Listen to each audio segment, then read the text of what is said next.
Bismillahirrahmanirrahim. Hadirin yang saya hormati, acara yang kedua yaitu menyanyikan lagu Indonesia Raya. Hadirin dimohon untuk berdiri.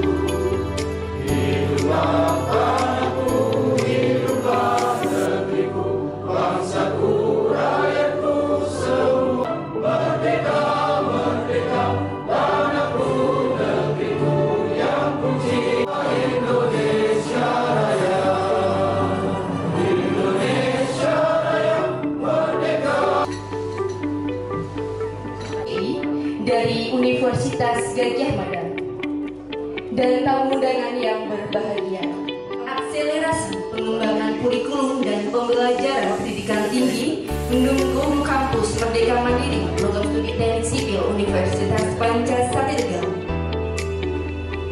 Bismillahirrahmanirrahim. Ya Allah, Tuhan yang Maha Pengasih dan Maha Penyayang, pada hari ini kami berkumpul dalam acara workshop penyusunan pikiran kami agar dapat memahami dengan jelas setiap tujuan dan langkah-langkah yang akan kami susun. Limpahkanlah kepada kami kebijaksanaan dan kemampuan. Dan yang selanjutnya acara ini yaitu workshop penyusunan. Selamat pagi dan salam sejahtera untuk kita semua. Yang saya hormati Rektor Universitas Pancasila Tegal, yang saya hormati Wakil Rektor Bidang 1 Profesor Dr. Bobo Susongko, MPD, Dekan Fakultas Teknik dan Komputer Dr. Ibu PMD. Terima kasih dan mohon perkenan untuk Pak WR1 Prof. Bobo Susongko untuk membuka acara ini. Terima kasih. Assalamualaikum warahmatullahi wabarakatuh. Pak Rektor sama dekan yang hadir. Hari ini cukup sibuk saya karena agendanya 6. Iya kan, biasanya bagi-bagi dengan Pak Rektor ini saya sendiri semuanya. Dan memang alhamdulillah Bapak kami memang baru saja teragasi unggul, jadi lagi euforia. Cuma saya mengatakan ya, jadi ini satu-satunya membagi unggul di wilayah Pantura. Ya, biasanya orang berbagi dengan lucu, ya, sesuatu yang tidak educated ya. Lalu muncul ada berani interpretasi unggul dari Tegal. Karena bagaimana saya dan teman-teman pers kalau pergi itu bawa namanya Tegal gitu loh ya, bagaimana mesti bawa namanya Tegal gitu loh. Jadi tentu ini citra akademik Tegal itu ada di UPS Tegal. Jadi ajari kami Bapak untuk lebih baik begitu, karena asesor-asesor mengatakan bahwa mempertahankan unggul jauh lebih sulit daripada meraihnya begitu. Dan mungkin saat kita juga akan belajar lagi ke UGM terkait dengan. Kemudian yang saya hormati Bapak Kaprodi, kemudian yang saya hormati Ibu Ketua LP3. Nah ini yang menggawangi hibah-hibah ini ini cukup besar ini ya, karena berbicara dengan kurikulum dan semuanya tim dari LP3. Biasanya bagi-bagi dengan karakter ini saya sendiri sebenarnya. Dan memang alhamdulillah demikian yang bisa kami sampaikan. Bapak sekali lagi terima kasih. Nanti di akhir sebelum datang kuliner Tegal bukan satu UPS UPS jaya jaya jaya. Terima kasih. Program studi akan dipandu oleh moderator kepada Bapak R. Samidi MPD selaku Kepala Bidang Pengembangan Pendidikan. Kami persilakan.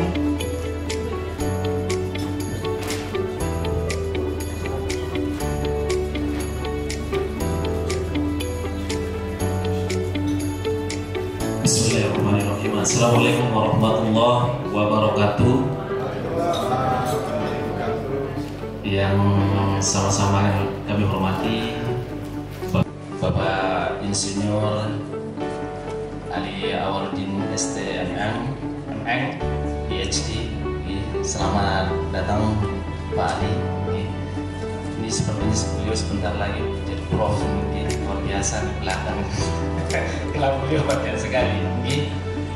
Yang sama-sama kami hormati juga Pak Dekan Fakultas Teknik dan Ilmu Komputer, Ibu Kepala LP3, dan Bapak Ibu, hari ini kita akan mendengarkan arahan, kemudian share pengalaman dari Bapak Ali terkait dengan penyusunan, baik itu yang disebut dengan prosedural atau operasional baku, kegiatan mahasiswa di luar kampus program MBKM. Kalau tidak salah dijatah 3 semester, 2 semester. Jadi ada sekarang 9 untuk kegiatan pembelajaran, mungkin wawasan, kalau tidak salah wawasan. Hanya saja di hibah akselerasi pengembangan kurikulum di fakultas di program studi teknik sipil, teknik sipil. Karena saya Pak Ali, saya bukan dosen teknik sipil. Saya dosen pendidikan Pancasila dan kewarganegaraan. Jadi di prodi teknik sipil ini ada 2 bentuk kegiatan pembelajaran yang diajukan pada program kita, yaitu penelitian dan magang. Tadi malam saya sudah membaca slide dari Pak Ali, luar biasa ya. Memang dia itu salah satu pelopor dari pengembangan kurikulum MBKM ini, berbasis MBKM. Bapak Ibu, kita lihat di slide di layar identitas atau biodata beliau, Prof. Ali, Insinyur Ali Awaludin STMM, PhD, STA, ya. Beliau jabatan profesionalnya Rektor Kepala, lahir di Bandung 17 November 1977. Luar biasa, beliau masih muda, tapi gelarnya di belakang masuk ke banyak sekali, kayak balik. Jadi sekarang beliau domisilinya di Yogyakarta, Pak. Beliau sekarang domisilinya di Yogyakarta. Riwayat pendidikan beliau S1 Universitas Gadjah Mada di fakultas bidang ilmu beliau teknik sipil 1994 sampai 1999. Kemudian S2 beliau di luar negeri, Bapak Ibu, di Chulalongkorn University di Bangkok,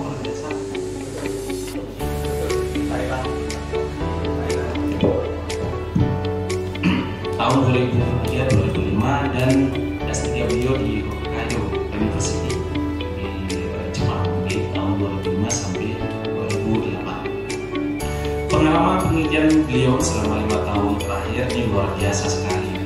Jadi ada 7 untuk penelitian beliau yang didanai oleh dari beberapa sumber, begitu, dari UGM dan ada dari luar juga, seperti itu. Kemudian pengabdian beliau di sini adalah 5, ya, sumber dananya dari UGM, dan pengalaman penulisan artikel beliau luar biasa sekali. Selama 5 tahun terakhir ada 17 keluarannya di jurnal internasional semua. Monggo Bapak Ibu, barangkali kalau ada workshop penyusunan artikel jurnal berorientasi pada Scopus ini, boleh Pak Ali ini, karena luar biasa tulisan beliau ini di luar semua, ya, dipublish seperti itu. Baik, kita langsung saja Bapak Ibu, kita akan mendengar arahan dari Pak Ali terkait dengan bagaimana cara menyusun rancangan prosedural operasional baku dari bentuk kegiatan MBKM ini di luar kampus. Secara teknis seperti apa, ya, kemudian idealnya seperti apa. Nah, ini perlu kita mendapat bimbingan dari Pak Ali. Alhamdulillah dari 23 prodi S1 di UPS ini 75%-nya sudah mendapat hibah KPT dari tahun 2001. Pak Ali ini seperti itu.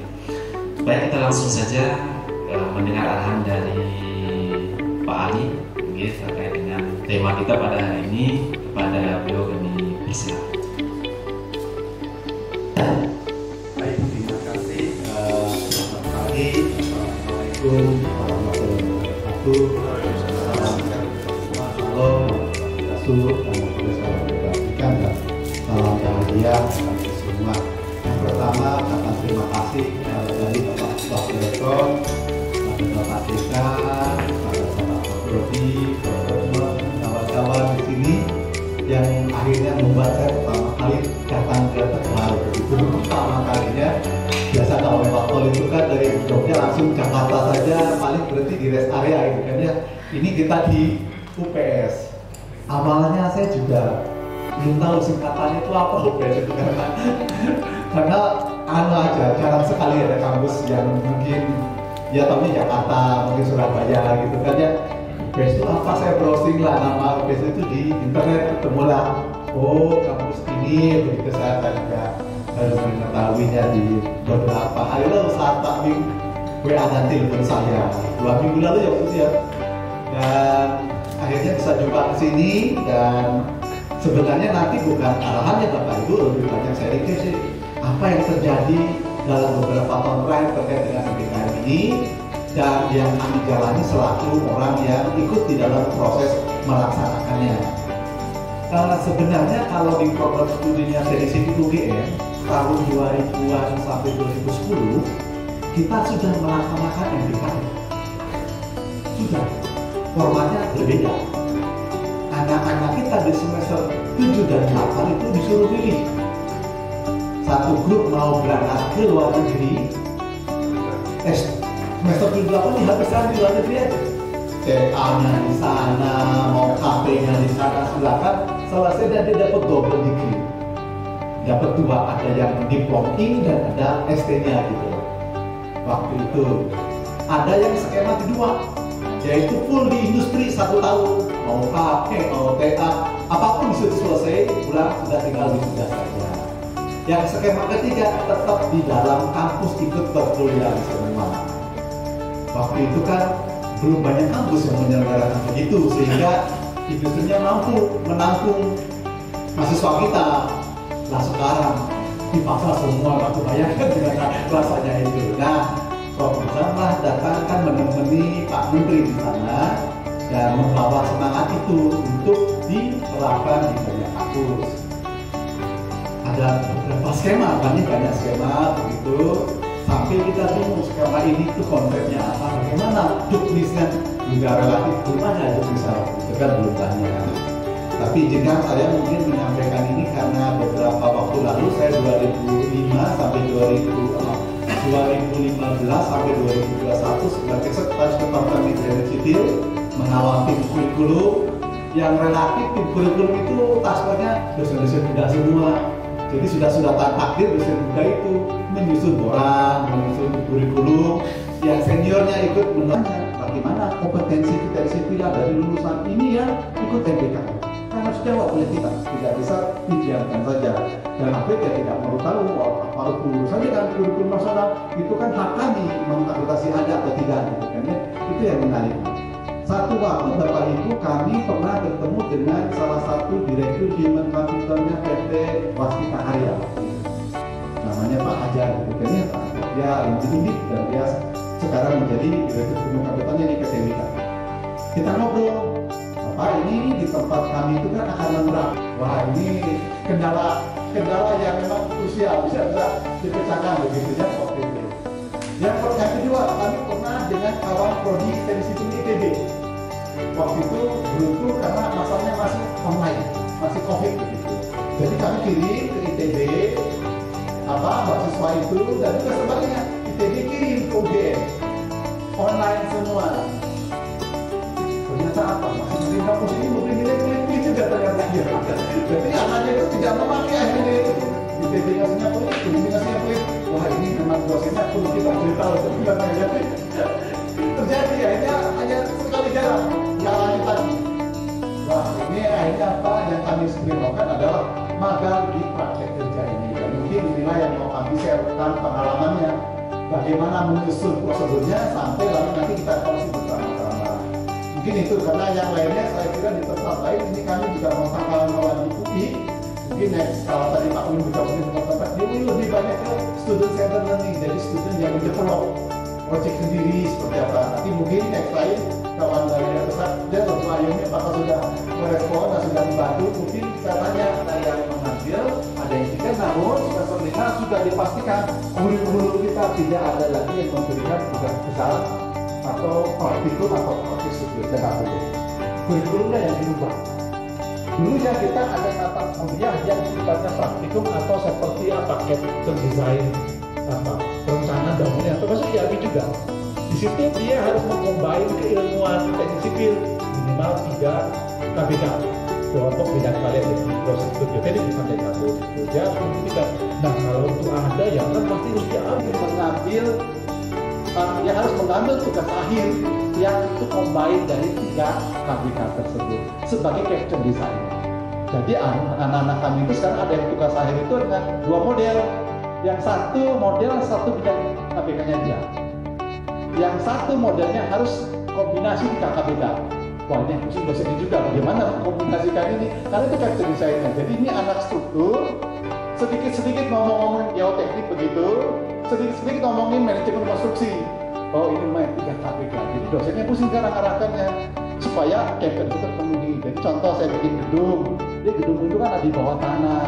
Gimana perkuatan fondasinya, dia diskusikan lagi. Habis itu gimana waktu produksi, PA-nya harus berupa tawar-menawar di situ. Karena selain kita ngomongin MBKM kan kita juga harus ikut IAB.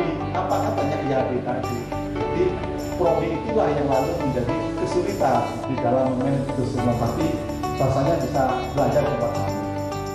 Nah contoh nih semester 7 mahasiswa magang itu tidak bisa mengambil MK. Kenapa? Karena kita project design ada dosen pembimbingnya, dosen matkulnya nggak cuma satu. Ada yang bidang hidro, bidang bioteknik, bidang jalan. Jadi grup dosennya banyak. Dan itu ambil. Jadi ada tempat bimbingan saya itu dia MSIP-nya di Bank BI tentang sektor financing. Wah, saya kira bagus lah. Berarti kan orang-orang dari sipil ini sekarang nggak cuma harus bikin dari sipil, Pak. Bagaimana cari uang untuk bikin dulu? Temu dari sipil itu jangan ngomongin mekanika saja, jangan mikirin tegangan bahan, nyari uang juga bagaimana caranya gitu kan? Ada financing, ada ngomongin tentang mesin learning, ngomongin BIM, AI gitu kan? Ini mungkin perlu menjadi warna-warna teknik sipil di Jakarta sama ini plus dengan prinsip green. Jadi ini lesson kami itu ternyata kalau hanya membuka semester 7 saja itu peminatnya kecil sekali. Apa ya? Udah tahun terakhir, saya harus keluar dari kampus saya gitu kan. Malah di sini aja gacap tulus gitu kan, ya bagaimanapun itu mereka perhatikan. Tapi kalau semester 5 malah masih bisa cari. Lalu apabila dia itu ada mata kuliah yang ini ada praktikum atau proyek studionya. Nah, itu apakah bisa dilakukan secara diri gitu ya. Jadi nanti kita kalau ujian itu ada mereka ikut secara online yang menghitangkan tadi. Dosennya bagaimana? Boleh nggak? Kalau dosennya mengizinkan, dosennya boleh dan enggak. Tapi kalau terus tidak bisa ya udah, dan stay di lokasinya itu 4 bulan mungkin sekarangnya dulu kan hanya wah anak-anak sekarang itu betul-betul seperti asesor berapa jamnya itu dihitung. Dulu kan kita dibodohin ya pokoknya pakai SKS berapa? 3 bulan. Dan itu kenyataannya malah mungkin 1 semester kita KKN ya kan. Jadi satu dihitung berapa jam pertemuannya sehingga hanya KKN itu. Padinya itu adalah Desa Cemara, cerdas, dan sejahtera. Jadi orang antara ilmu infrastruktur sipil sama IT dibagi jadi satu. Silakan itu dibuka, setiap tahun kalau ada bergerak di lapangan, komunikasi dengan dosennya itu belum gitu ya. Sehingga memang saya melihat mungkin titik krusialnya malah saya melihatnya di satgasnya gitu ya. Jadi satgas ini kita kebetulan mungkin ini belum ada kelihatannya, satgasnya itu belum ada, atau dulu pernah dibahas ada tapi diserahkan di Prodi. Saya masih ingat dulu rektorat itu pernah bahas ini, kemudian satgasnya dikawal langsung oleh Kaprodi gitu ya. Itu pernah menyampaikan itu, tetapi efektivitasnya mungkin berbeda apabila ini posisinya berdiri sendiri. Nah, yang ingin saya tanyakan, satgas ini posisinya ada di mana gitu ya? Apakah ada di universitas menyangkut semua, ataukah ada di fakultas menyangkut membawa ini Prodi, atau satgasnya di Prodi gitu ya? Sehingga nantinya proses kerjanya kayak apa? Mungkin yang ingin saya tanyakan satu, strukturnya, yang kedua tadi tugas-tugasnya apa gitu ya? Sehingga nanti dia jangkauannya sampai dengan waktu saya jadi Kaprodi real ya, rekayasa infrastruktur dan lingkungan. Titik tolaknya adalah mengkonversikan, kita pilih tuh mata kuliah mana yang bisa dikonversi. Nah, sekarang oleh kami teknik sipil nih disusun mata kuliah yang dalam tanda kutip non teknik sipil, supaya nanti kalau di-convert itu tidak mengurangi keahlian anak-anak itu belajar teknik sipilnya. Tapi kalau memang terpaksa, yang saya lihat globalnya kita semuanya adalah tadi responsinya itu menurut saya bisa kok berbeda. Jadi juga tidak jelas ini pembimbingnya siapa, belum ada satgas, kemudian hasil responsinya itu tergantung dari pembimbing. jadi kita ada rubrik tercapainya apa. Dan rasanya di tempat kami itu ini loh, sekarang karena mulai OBE ya, artinya semua mata kuliah pun ada nilai CPMK-nya tulis semua, sehingga lalu dan berbeda-beda Bapak. Artinya kalau kita menerapkan itu polanya itu diterapkan secara nasional, kita kewalahan. Artinya mungkin ada beberapa solusi dan sedikit masukan, termasuk ke kerja di kementerian dan sebagainya. Ini menjadi sebuah permasalahan yang sangat penting sekali bagi kami. Terus yang keduanya adalah berkaitan dengan capstone design. Di situ berkaitan dengan capstone design yang bisa dijadikan sebuah project yang menjadi sebuah cerita sendiri di sipil misalkan. Nah itu berkaitan hal tersebut, model pembagian secara dari BMPTSSI tersebut, apakah menggunakan rasio dosen dengan tim ataukah itu ditangani oleh personal dosen dibagi dengan sebuah kelompok. dan sempat kami bertemu dengan Pak kawan-kawan juga dari pengawas, itu ada dari penasihat, ada Pak dari TB, dari beliau begitu. Sekarang itu yang akan kita dorong nanti ke depan adalah bagaimana agar kita tidak menyiapkan melulu spesifik, tidak, tapi kita akan membuat kira-kira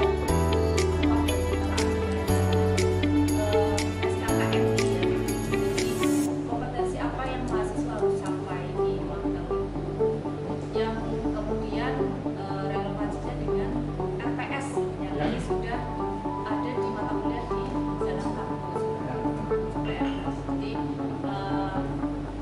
untuk silabusnya seperti itu, kalau misalnya susah menerapkan juga itu rasanya seperti apa?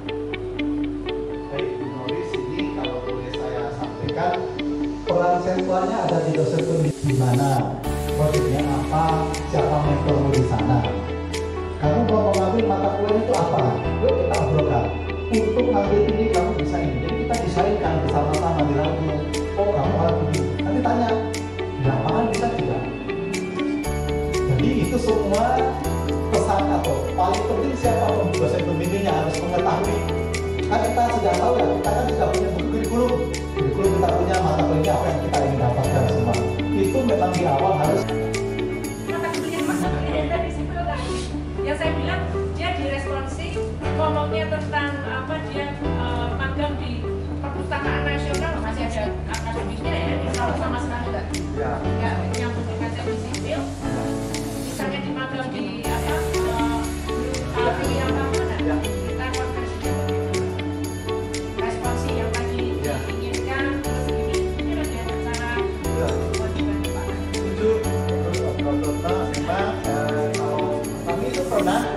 mahasiswa yang magang di BI.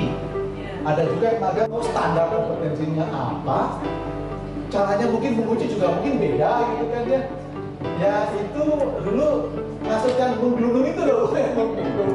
Tapi kalau mau masuk di kompetensi sipil ya memang dari awal sudah diminta kompetensinya apa. Itu perjanjiannya di situ. Kalau memang yang tidak bisa ya silahkan di-connect yang kompeten di dalam menilai itu. Pura-pura kompeten tidak pas ya. Jadi memang monggo itu berarti kalau tempat kami ya nanti mungkin kita ajak aja alumni yang memang punya pengalaman di bidang entrepreneurship. Orang ikut menilai dosen berpraktiknya dengan metode sampingan berkomisaris itu mungkin beda cerita lah kali itu. Demikian mungkin intinya memang evaluasi itu harus ada. Batch yang ketujuh ini dari teknik sipil ada dua yang masuk, cuman bukan di magang, di studi independen.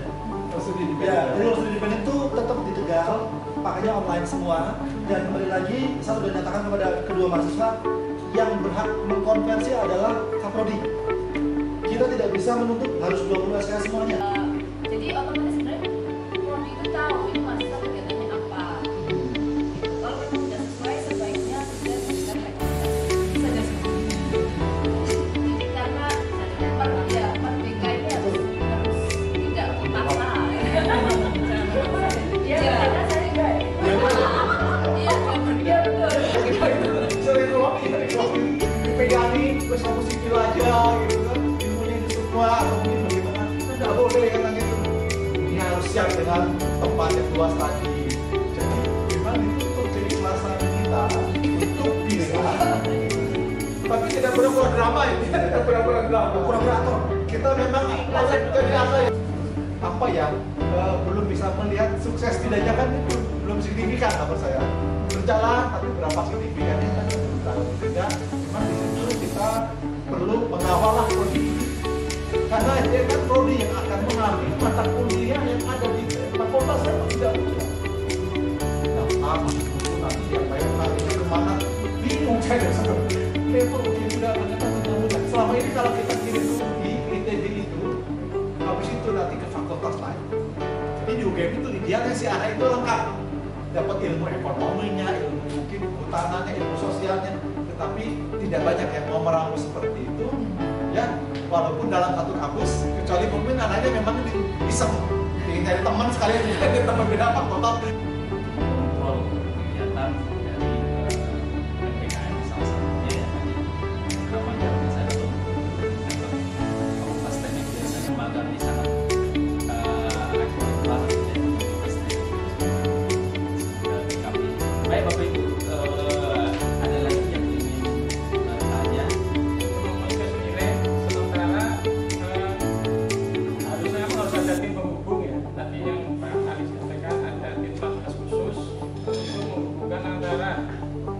Mahasiswa dengan dosen pengampu pada saat dia di semester yang magang. Itulah yang akan kami sampaikan nanti di hal-hal yang nggak boleh ngasih nilai itu apa ya diobrol itu nggak boleh ya Pak, karena itu adalah tanggung jawab juga kita harus punya. Jadi kita biasanya workshop penyusunan dokumen rencana implementasi pembelajaran di luar program studi. Kami selaku pengelola acara mohon maaf apabila ada kekeliruan dalam ucap dan kami mengucapkan terima kasih. Sekian, assalamualaikum warahmatullahi wabarakatuh.